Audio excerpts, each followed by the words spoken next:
Hello दोस्तों, स्वागत है आप लोगों का मेरे चैनल पर। आज से आप लोगों को राज्य व्यवस्था का डेली 1 से 2 सेशन आपको मिलेंगे, जो कि विशेषकर यूपीएसआई के लिए बहुत महत्वपूर्ण रहेंगे।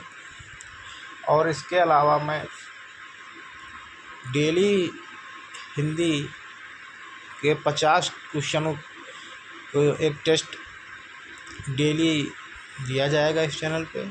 और देखते हैं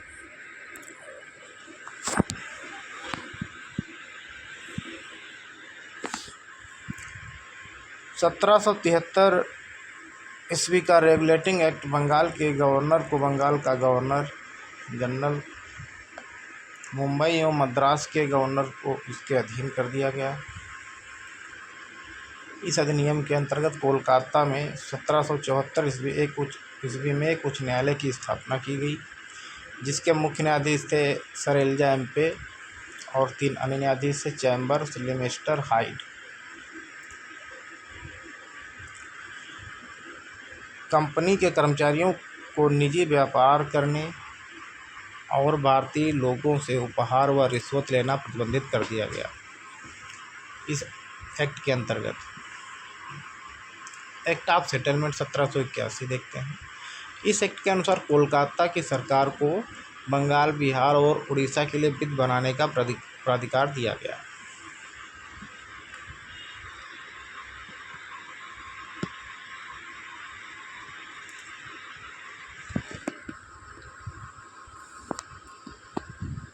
(1784) ईस्वी का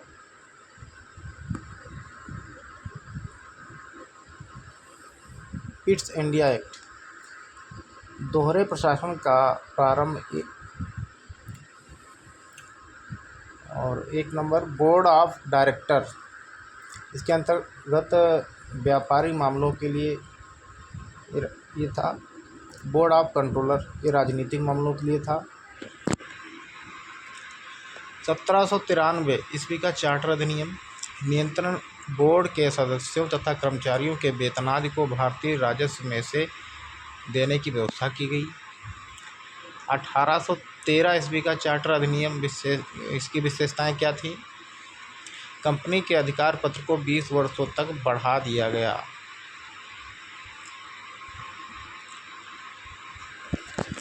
कंपनी के भारत के साथ व्यापार करने के का अधिकार छीन लिया गया, किंतु चीन के साथ व्यापार एवं पूर्वी देशों के साथ चाय के व्यापार के संबंध में 20 वर्षों के लिए एकाधिकार प्राप्त रहा। कुछ सीमाओं के अधीन सभी ब्रिटिश नागरिकों के लिए भारत के साथ व्यापार खोल दिया गया। 1813 के अधिनियम द्वारा ईसाई पादरियों को आज्ञा प्राप्त करके भारत आने की सुविधा मिल गई। 1800 ईस्वी एक्ट के अंतर्गत 1833 ईस्वी का चार्टर अधिनियम, इसमें देखते हैं। कंपनी के व्यापारिक अधिकार पूर्णतः समाप्त कर दिए गए। अब कंपनी का कार्य ब्रिटिश सरकार की ओर से मात्र भारत का शासन करना रह गया। बंगाल के गवर्नर जनरल को भारत का गवर्नर जनरल कहा जाने लगा। मुंबई एवं मद्रास की परिषदों की विधि निर्माण शक्तियों से वापस ले लिया गया। विधिक परामर्श हेतु गवर्नर जनरल की परिषद में विधि सदस्य के रूप में चौथे सदस्य को शामिल किया गया।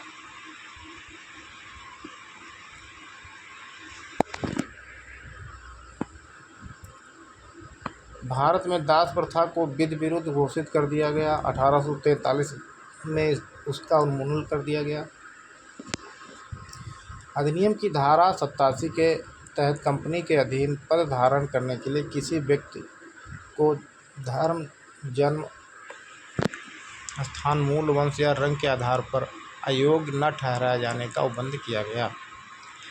गवर्नर जनरल की परिषद को राजस्व के संबंध में पूर्ण अधिकार प्रदान करते हुए गवर्नर जनरल को संपूर्ण देश के लिए एक ही बजट तैयार करने का अधिकार दिया गया।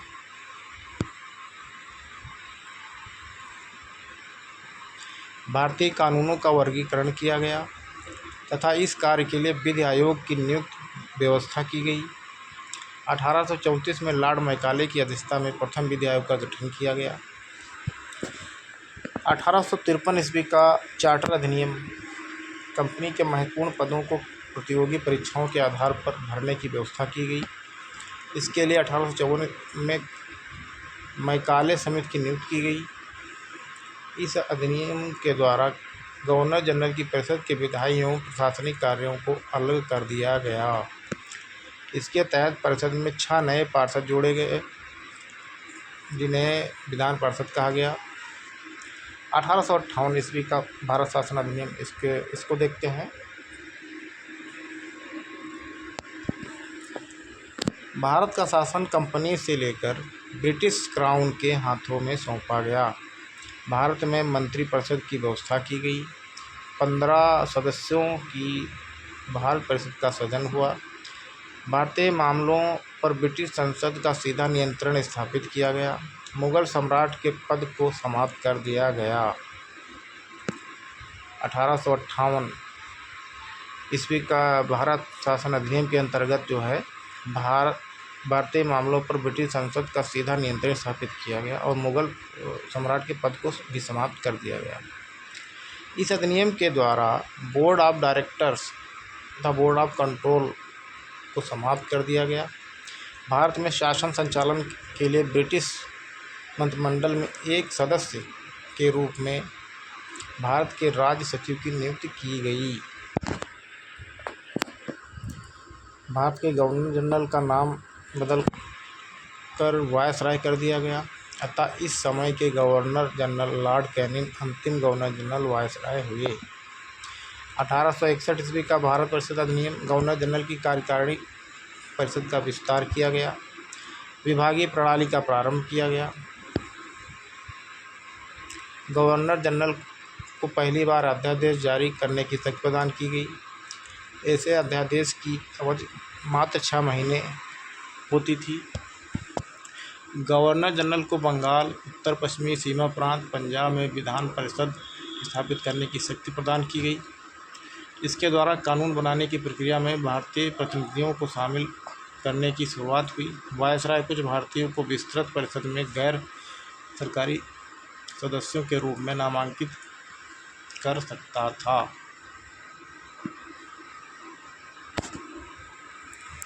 और नोट में क्या दिया गया है इसको देखेंगे। 1862 ईस्वी में लॉर्ड कैनिंग भारतीयों को बनारस के राजा जैसे पटियाला के महाराजा और सर दिनकर राव को विधान परिषद में मनोनीत किया गया। लॉर्ड कैनिंग द्वारा भारतीय राजा जो थे 3, बनारस के और पटियाला के और सर दिनकर राव विधान परिषद में मनोनीत कर दिया गया। 1873 ईस्वी का अधिनियम, इस अधिनियम द्वारा भारत यह उपबंध किया गया कि ईस्ट इंडिया कंपनी को किसी भी समय भंग किया जा सकता है। 1 जनवरी 1884 ईस्वी को ईस्ट इंडिया कंपनी को औपचारिक रूप से भंग कर दिया गया। शाही उपाधि अधिनियम 1876, इसमें क्या दिया गया है देखते हैं। इस अधिनियम द्वारा गवर्नर जनरल के केंद्रीय कार्यकारिणी में 6ठे सदस्य की नियुक्ति कर उसे लोक निर्माण विभाग का कार्य सौंपा गया। 28 अप्रैल 1876 ईस्वी को यह घोषणा द्वारा महारानी विक्टोरिया को भारत की साम्राज्ञी घोषित किया गया।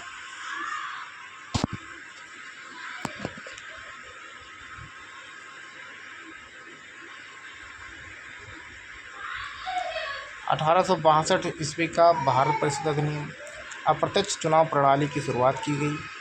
इसके द्वारा राजस्व एवं व्यय अथवा बजट पर बहस करने तथा कार्यकारिणी से प्रश्न पूछने की शक्ति दी गई। 1909 ईस्वी का भारत परिषद अधिनियम, जिसको मार्ले मिंटो सुधार कहा जाता है, इसके अंतर्गत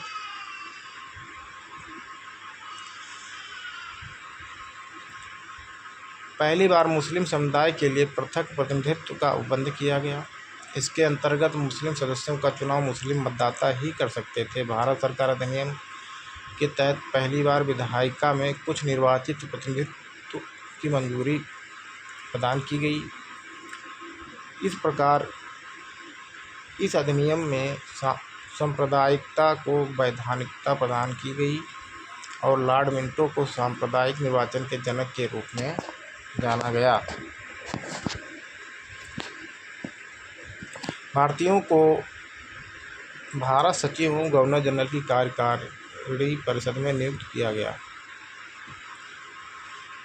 केंद्रीय एवं प्रांतीय विधान परिषद को पहली बार बजट पर वाद विवाद करने, सार्वजनिक हित के विषयों पर प्रस्ताव पेश करने, पूरक प्रश्न पूछने तथा मत देने का अधिकार मिला।